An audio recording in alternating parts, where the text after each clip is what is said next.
final part of the Apply Yourself to the Field ministry was a talk with the theme, what is prophecy? Give it back to Jerry.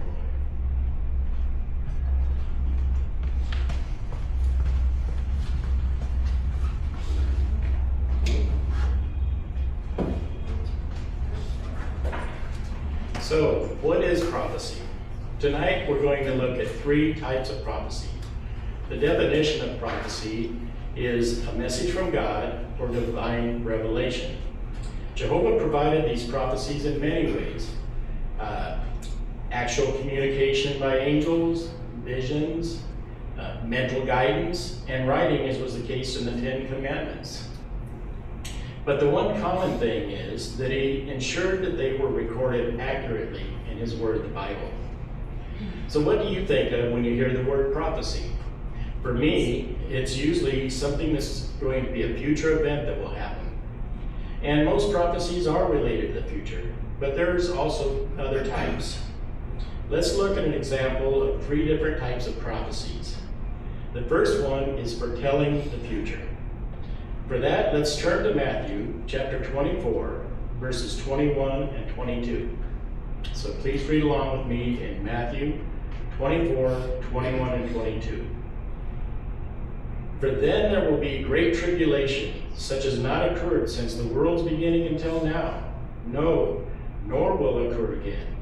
In fact, unless those days were cut short, no flesh would be saved. But on account of the chosen ones, those days will be cut short.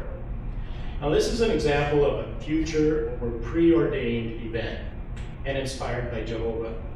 We know not only that this will happen, but from our studies of the Bible and the organization's guidance, we know we are living in the last days when this great tribulation is foretold to happen. So now let's look at a second type. That's divine revelation. We're again going to turn to the Bible, this time to the book of John, and we're going to read chapter 4, verses 16 through 19. That's John chapter 4, 16 through 19. He said to her, "Go call your husband and come to this place." The woman replied, "I do not have a husband." Jesus said to her, "You are right in saying, 'I do not have a husband.' For you have had 5 husbands, and the man you now have is not your husband. This you have said truthfully."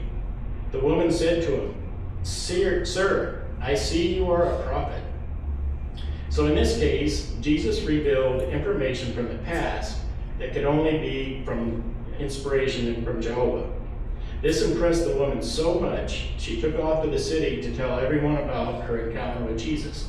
In fact, she was so excited she left her water jug behind. So the third prophecy that we're going to look at, or type of prophecy, is warnings of possible future outcomes.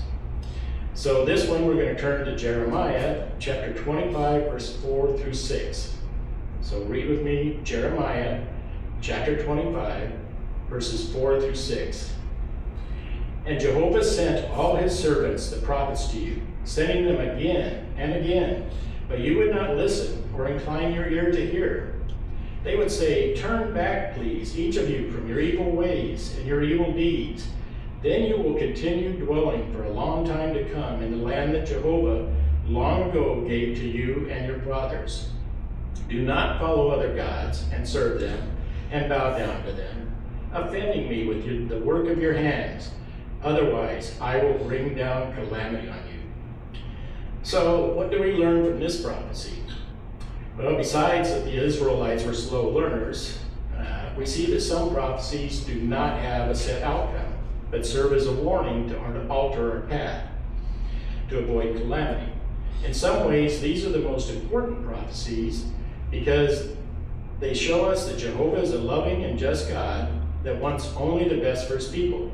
So much so that he's provided us with a roadmap, these prophecies that will lead us to everlasting life if we choose the right path. So in summary, we learn that not all prophecies are the same, but they are all inspired by Jehovah. And he made sure they were recorded accurately in his word, the Bible. If you found this information interesting, there's much more to discover in the book Bible Questions Answered, under the heading, What is Prophecy? It includes many examples of the methods Jehovah used to provide the inspiration for the prophets. Thank you.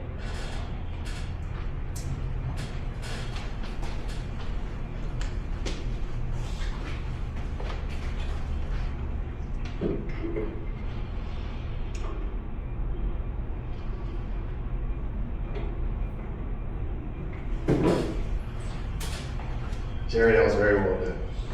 We really appreciated the way you brought out those fine points, especially the point when it came about the different prophecies, such as the prophecy in the past and in the future, and the lessons we can get to strengthen our faith in those prophecies. The points that Jerry was working on was main points being able to stand out. Think about some of the scriptures that Jerry brought out today, especially the scripture when it came about the future events that serves as a warning, and the prophecies that Jesus got from the past, only from Jehovah's help.